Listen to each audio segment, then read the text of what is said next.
on how to use the 3D strap.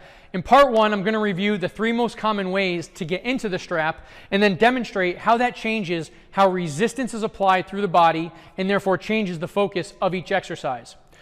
The first and most common way to get into the strap is by putting one arm in, kind of like you're getting into a backpack, walking out so the strap gets tight, and then spinning in the opposite direction of the arm that you put into the strap. Now, starting in this position, I'm facing you and the cable is exiting perpendicular to where I'm facing. In this position, the strap plus the resistance is trying to do 3 things. 1, shift me towards the cable machine. 2, spin me towards the cable machine. And now 3, the more I'm facing the cable machine, the more the strap plus the resistance is trying to extend my spine. So the competing strategies or the overcoming strategies are to resist that extension in the trunk and then control and move against that shift and then control and move against that rotation. All right? So you can design exercises with those efforts in mind. Now, one more thing I can do in this setup, in this arrangement, is I can face away from the resistance and merge the strap using the strap wrap across my front of my hip. Now in this position, I have a cool way to improve the hip hinge. The strap is going to try to pull my hips back through my pelvis, and my overcoming strategy or my competing strategy is to push my hips forward right into that strap, which provides kind of like a tactile cue to get your clients using their hips and not their back. I can do this and perform this in a bilateral stance, bilateral symmetrical stance, or I can come up with single leg variations, adding some locomotion. I really like that variation. The second way to get into the strap is by putting one arm in, this time with it against the back of your shoulder, having it cross the front of your body, and then rotating toward the arm that you put into the strap. Ideally, you'll have the strap connected to the back of your pelvis or your butt. So in this position, you can feel the resistance try to pull your pelvis forward.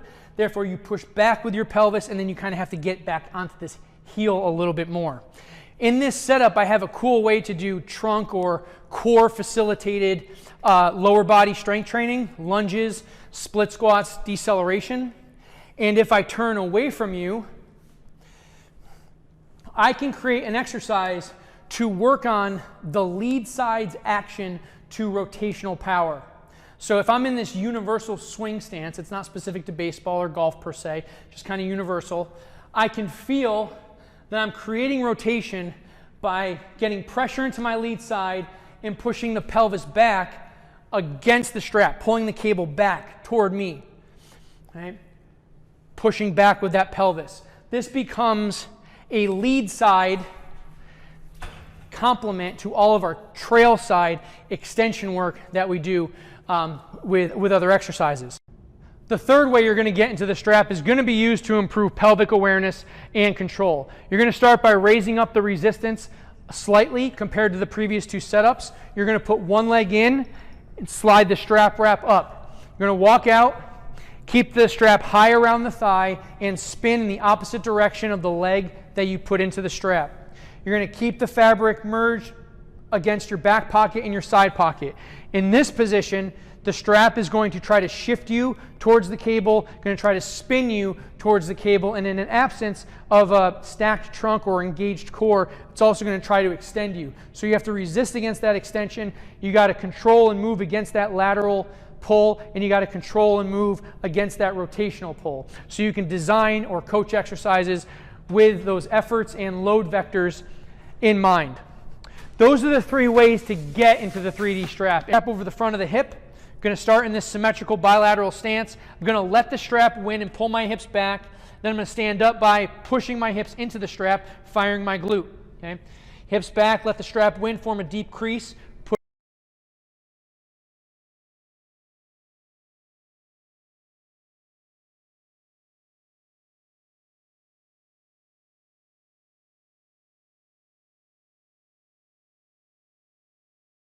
I'm going to slightly open up my stance. I'm going to once again let that strap win, pull my hips back. Now, instead of just firing my hip forward, I'm going to think about actually pushing into the ground all the way through the toes, using the PVC for a little bit of balance. Hips back, let the body rotate a little bit, then push into the ground all the way through the toes. Butt back, okay, hips through, pushing all the way through the floor.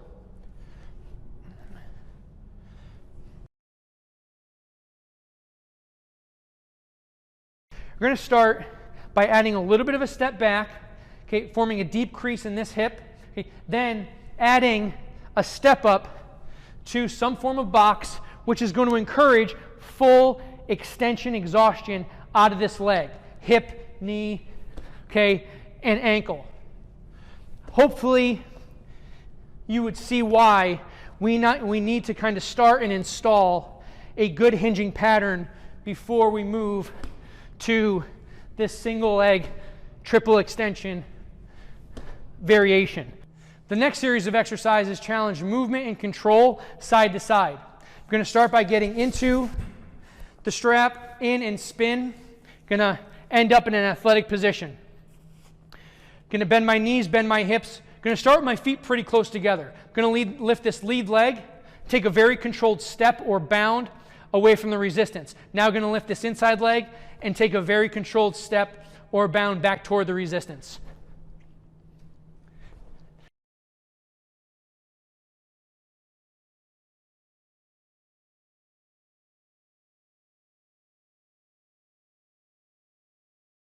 The next exercise is going to be a step back one leg deadlift or step back one leg hinge. Start with my feet close together.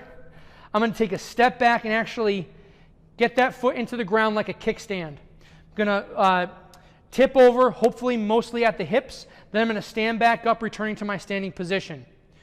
Tip over at the hips, stand up, back to my starting position. You can progress that by taking a step back, returning into a single leg balanced position. Taking a step back, returning to that balanced position. You can add a cross kind of connection here by pressing into the thigh, step back, up, press into the thigh. If that's clean, you add a little bit of rotation on the way down. Step back, kickstand that foot into the ground, rotate the trunk, and then return to your standing cross connect position. Step back, get that foot into the ground like a kickstand, a little bit of rotation, come up, cross.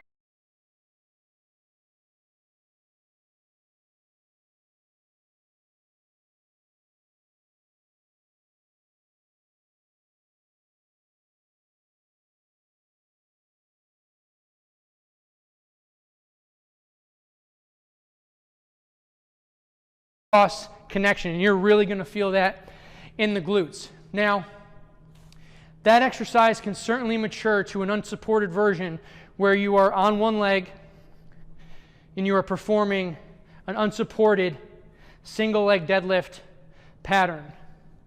Okay, this is going to be probably one of the last progressions that you use for this motion. And this is definitely different than using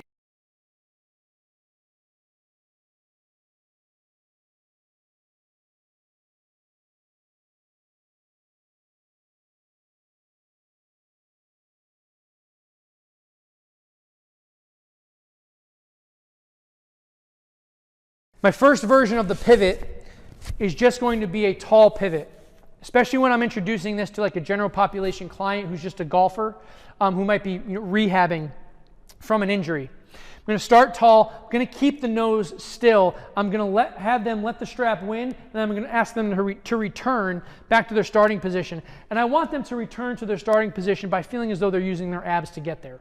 Okay? That's what I want to find. I want to keep the nose relatively still. I want to let the strap win, and then return back to their starting position.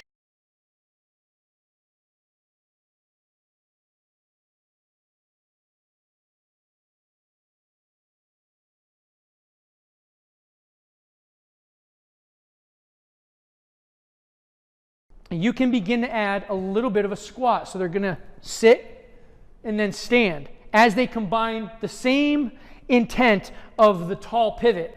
Sit and stand.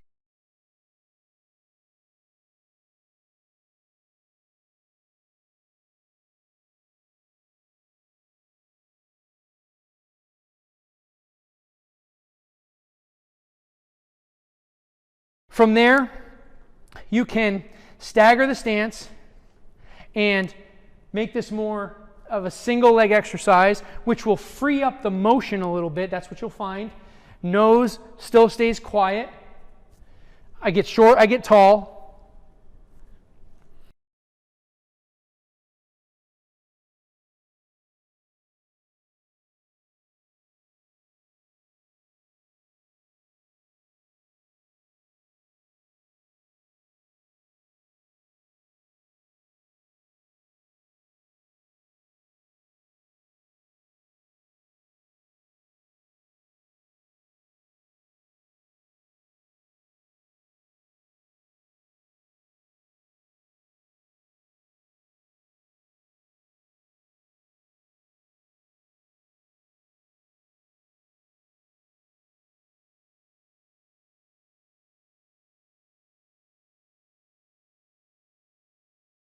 That said, let's start with our pelvic series. You're going to get into the strap, pull the wrap up, walk out, keep the strap high around the thigh, spin, collect the fabric around your back pocket and your side pocket, and I'm going to cheat by using a PVC to keep my upper body stable.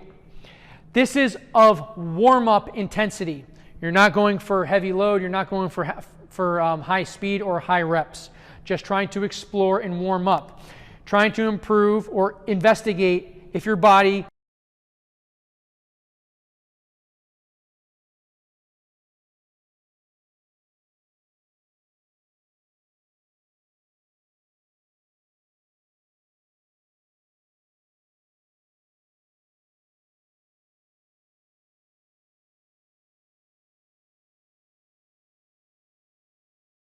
next with good starting trunk alignment, you're going to rotate your zipper 25, 30 degrees to the right or toward the resistance and bring it back to your starting position.